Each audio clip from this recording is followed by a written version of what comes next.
મારું નામ શ્વેતા રાકેશભાઈ શાહ છે અને હું જૈનની દીકરી છું ને ધાંગધ્રામાં રહું છું અહીંયા. આજે હું અહીંયા આવી છું અરજી આપવા માટે. આની અગાઉ મેં અરજી આપેલી છે પણ કોઈ કારણોસર મને એમાં ક્યારેક ભૂલ ચૂક થઈ ગયેલી છે. આ બીજી વાર હું અહીંયા ન્યાય માટે આવેલી છું અને ન્યાય મને જોઈએ છે મારી બીજી મમ્મી સોતેલી માં અલ્પાબેન રાકેશભાઈ શાહ. આ મારા મમ્મી છે, સોતેલા મમ્મી છે કે જે મારા પપ્પા ઓફ થઈ ગયા એના એક જ મહિનામાં રોકડ રકમ, સોનું, ચાંદી, ઘરના ડોક્યુમેન્ટ, મારા બેંક અકાઉન્ટ, પપ્પાના બેંક અકાઉન્ટ, એમના બેંક અકાઉન્ટ બધું જ લઈને મને વિશ્વાસમાં લઈને મારી સાથે વિશ્વાસઘાત કરીને બધું લઈને એમના પિયર કચ્છ ગાંધીધામ જતા રહ્યા છે. એ પછી કોઈ પણ વસ્તુઓમાં મને ક્યારે સરખી રીતે જવાબ નથી આપ્યો કે મારી સાથે વ્યવસ્થિત શાંતિથી વાત કરી નથી. એમના હકનું તો ખરી પણ મારા હકનું કે જે મારા પપ્પા મારું કરીને કે કહીને ગયા છે બધી જ વસ્તુ એમની પાસે છે. આ મારા કાકા છે મોહિતભાઈ વિરેન્દ્રભાઈ વોરા જે અમદાવાદ રહે છે અને મારા સંબંધમાં મારા કાકા થાય છે, કઝિન કાકા.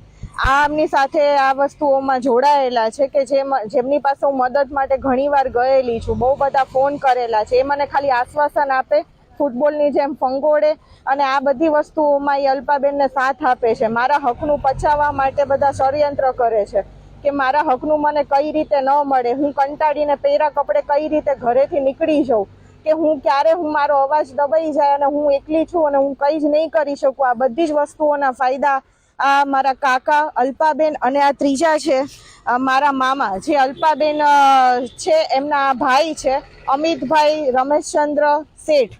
આ બી કચ્છ રહે છે અને આ મારા સોતેલા કાકા છે, મામા છે અને આ મારા મમ્મી સાથે આ વસ્તુમાં જોડાયેલા છે કે જે આમાં બધી રીતે પૂરો સપોર્ટ કરે છે. બધી જ વસ્તુઓમાં જ્યારે બી હું મમ્મીને ફોન કરતી હતી જે તે ટાઈમે ત્યારે એ જ વાત કરતા હતા અને મને ધાક ધમકી આપતા હતા, તારું અહીંયા કંઈ નથી, તારો બાપ તારું કંઈ કરીને નથી ગયો, બધું મારી બહેનનું છે, બધું સ્ત્રીધન છે.